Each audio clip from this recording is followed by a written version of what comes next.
नमस्कार मित्रों, देवा बेसिक क्लासेस में आपका बहुत बहुत स्वागत है। आज हम लोग निगेटिव सेंटेंस के बारे में पढ़ेंगे कि निगेटिव सेंटेंस का ट्रांसलेशन कैसे किया जाता है। पूर्व में जो स्ट्रक्चर हमने बता दिया है कि कर्ता प्लस संज्ञा या विशेषण प्लस है, हूं इत्यादि रहे तो उसका अफर्मेटिव सेंटेंस में ट्रांसलेशन कैसे किया जाता है, इसका तो स्ट्रक्चर हमने आपको बता दिया है, इसको हमने आपको समझा दिया है।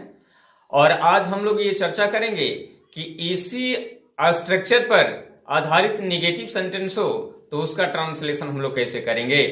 यानी यदि हिंदी वाक्य की संरचना हो कर्ता प्लस संज्ञा या विशेषण प्लस नहीं प्लस हो, हूं, हैं इत्यादि रहे तो उसका ट्रांसलेशन हम लोग कैसे बनाएंगे, आज हम लोग इसी पर विचार करेंगे, इसी के बारे में हम लोग समझेंगे। तो आइए हम बताते हैं कि उसका स्ट्रक्चर क्या है, उसका ट्रांसलेशन हम लोग किस तरह से करेंगे, किस विधि से करेंगे। तो जब इस स्ट्रक्चर पर आधारित वाक्य हिंदी का हो तो उसका ट्रांसलेशन करते समय सबसे पहले हम लोग रखेंगे कर्ता को। किसको रखेंगे? सबसे पहले सब्जेक्ट को रखेंगे और सब्जेक्ट के बाद इज, एम, आर यानी वर्ब टू बी जो है उसको लिखेंगे जिसकी जरूरत होगी। यानी कर्ता के अनुसार verb to be is, am, are का प्रयोग करेंगे। इसके बाद तुरंत नॉट का प्रयोग करेंगे नहीं के लिए, क्योंकि निगेटिव सेंटेंस नकारात्मक भाव का बोध होता है, उसमें नहीं लगा रहता है, इसलिए नहीं के लिए नॉट का प्रयोग तुरंत इज, एम, आर के बाद करेंगे। और इसके बाद तब हम यदि नाउन हो तो नाउन को लिखेंगे और यदि एडजेक्टिव हो तो एडजेक्टिव को लिखेंगे। तो इसका स्ट्रक्चर क्या हो जाएगा, देखिए इसका स्ट्रक्चर बताया गया है। इसका स्ट्रक्चर होगा कि subject plus is, am, are plus not plus noun या एडजेक्टिव जो हो उसको हम लोग लिख देंगे। तो अब स्ट्रक्चर स्पष्ट हो गया, अब क्लियर हो गया।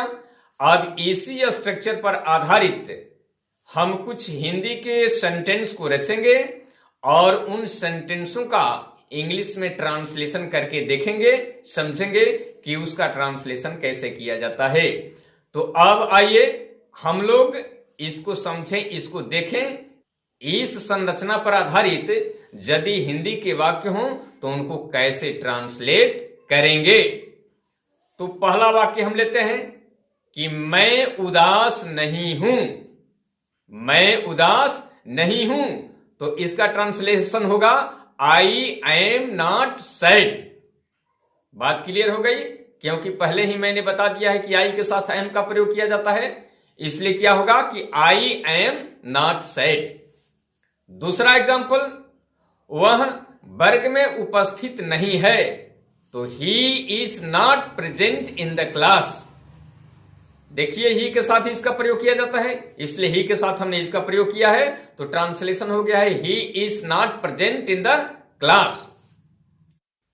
वे लोग घर में नहीं हैं तो इसका ट्रांसलेशन होगा कि they are not in the house. क्या होगा? They are not in the house. तो इसी तरह से निगेटिव सेंटेंसों का ट्रांसलेशन किया जाएगा। आज के लिए इतना ही काफी, और फिर हम इसका यानी इस तरह के वाक्यों का इंट्रोगेटिव सेंटेंस कैसे बनेगा इसके बारे में हम आपसे अगले एपिसोड में बात करेंगे।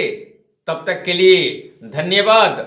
और अंत में आपसे कहेंगे कि यदि अभी तक आपने हमारे चैनल को सब्सक्राइब नहीं किया है तो कृपया चैनल को सब्सक्राइब कर दीजिएगा, और जो भी आपकी जरूरत की चीजें हैं हम समय समय से लाते रहेंगे, आपकी जरूरत को पूरा करते रहेंगे। और सब्सक्राइब कर दीजिएगा तो ये आपकी जरूरत की चीजें सबसे पहले आप तक